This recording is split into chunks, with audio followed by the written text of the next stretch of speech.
नमस्कार। हमने कहा था कि जो 3 काले कानून हैं इनको वापस लेना पड़ेगा। इसलिए कहा था क्योंकि हमें मालूम था कि 3-4 बड़े जो पूंजीपति हैं उनकी शक्ति हिंदुस्तान के किसानों के सामने खड़ी नहीं हो सकती, और वही हुआ। जो 3 काले कानून थे उनको अंत में रद्द करना पड़ा। ये किसानों की, मजदूरों की सफलता है, एक प्रकार से देश की सफलता है। मगर जिस प्रकार से ये कानून रद्द किए गए, बिना कोई डिस्कशन, पार्लियामेंट में इसके बारे में चर्चा नहीं होने दी, यह दिखाता है कि सरकार डिस्कशन से डरती है, और दिखाता है कि सरकार जानती है कि उन्होंने गलत काम किया, और सरकार डरती है। डिस्कशन जो हमारे किसान भाई शहीद हुए उनके बारे में है, वो जो 700 किसान जिन्होंने अपनी जान दी उनके बारे में डिस्कशन होना था। डिस्कशन ये भी होना था कि ये जो किसानों के खिलाफ कानून बनाए गए इसके पीछे किसकी शक्ति थी, कौन सी शक्ति थी, ये क्यों किए जा रहे थे, क्यों बनाए गए। डिस्कशन एमएसपी पे भी होना था, और जो किसानों की समस्या है उस पे होना था। लखीमपुर खेरी और इनके जो होम मिनिस्टर हैं उन पर डिस्कशन होना था, वो तो सरकार ने होने नहीं दिया।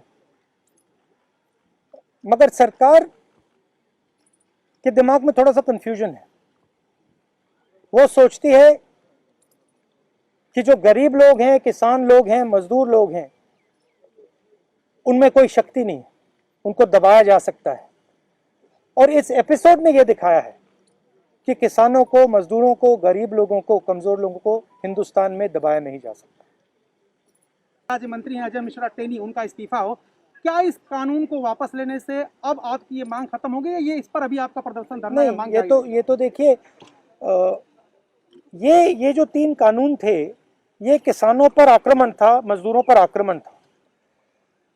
मगर किसानों और मजदूरों की जो डिफिकल्टीज हैं, मुश्किलें हैं, वो एमएसपी, कर्जा माफी, वो लंबी लाइन है, लंबी लिस्ट है, और वो अभी तक मतलब उनकी मांगे हैं और उनका हम समर्थन करते हैं। सर, बीजेपी का ये कहना है सर कि जब प्रधानमंत्री ने राष्ट्र के नाम संबोधन में माफी मांग ली, और अब जब तीनों कृषि कानून वापस हो गए लोकसभा और राज्यसभा में, तो डिस्कशन की जरूरत क्या है?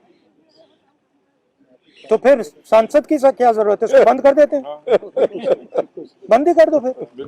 फिर प्राइम मिनिस्टर को जो कहना है कह दें, जो कानून बनाने बना दें, तो इसका क्या मतलब है?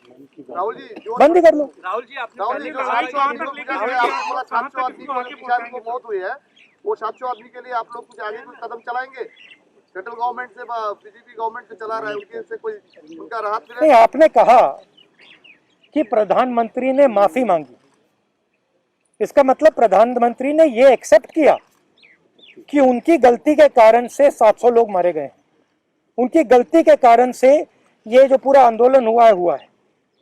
तो फिर अगर उन्होंने गलती एक्सेप्ट कर ली है तो फिर कॉम्पनसेशन देना तो पड़ेगा। राहुल जी, आपने पहले कहा था कि तीनों कृषि कानून वापस लेने होंगे, सरकार ने अंतोगत्वा ये बिल वापस ले लिया। अब सवाल यह है,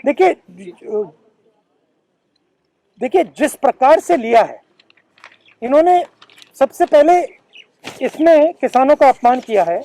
उन्होंने कहा है कि थोड़े से किसान के संगठन, सेक्शन, एक सेकंड में पढ़ लेता हूं। एक group of farmers are protesting against these laws. ये कोई ग्रुप नहीं है, ये हिंदुस्तान के सब किसान हैं। पहले आपने इनको खालिस्तानी कहा, अब आप इनको ग्रुप ऑफ फार्मर्स कह रहे हो। ये ग्रुप ऑफ फार्मर्स नहीं है, ये हिंदुस्तान के सारे किसान हैं और ये समझते हैं कौन सी शक्तियां इन पर आक्रमण कर रही है। सर आप लोग एमएसपी पे क्या मांग कर रहे हैं? किसानों के लिए क्या की, जो किसान संगठन के नेता अभी भी बॉर्डर पर बैठे हुए हैं, राहुल गांधी जी क्या अपील करेंगे उन किसान संगठनों से, क्योंकि संसद में अभी नहीं, मैं किसान संगठन से क्या अपील करूंगा, उनसे कोई अपील करने की जरूरत नहीं है। मैं ये कह रहा हूं कि जिम्मेदार कौन है? जिम्मेदार किसान संगठन है क्या? उनने क्या गलती की है? उनके 700 लोग शहीद हुए हैं, उनको आपने मतलब 1 साल यहाँ आप बैठा रखा है, उनको घर नहीं जाने दिया आपने कहा कि गलती मेरी है, तो फिर आप कॉम्पनसेशन दो ना, और जो इनकी मांगे हैं उनको पूरा करो, एमएसपी पूरी उनको दो।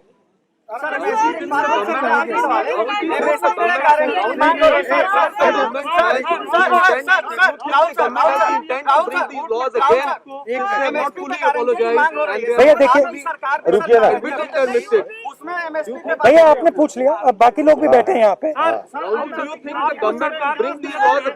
सर आपको सरकार intent is not yet clear, you know, since they have not agreed to all the demands, and you think they will Look, bring this is them not again? an isolated event. This is the thing to understand. Just now, one of our journalists was asking me the question, why Parliament should exist. Right? He does not even understand the question he is asking.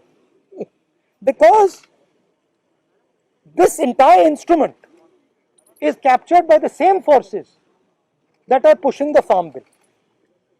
It is the same forces that carried out demonetization. It is the same forces that put a floor GST.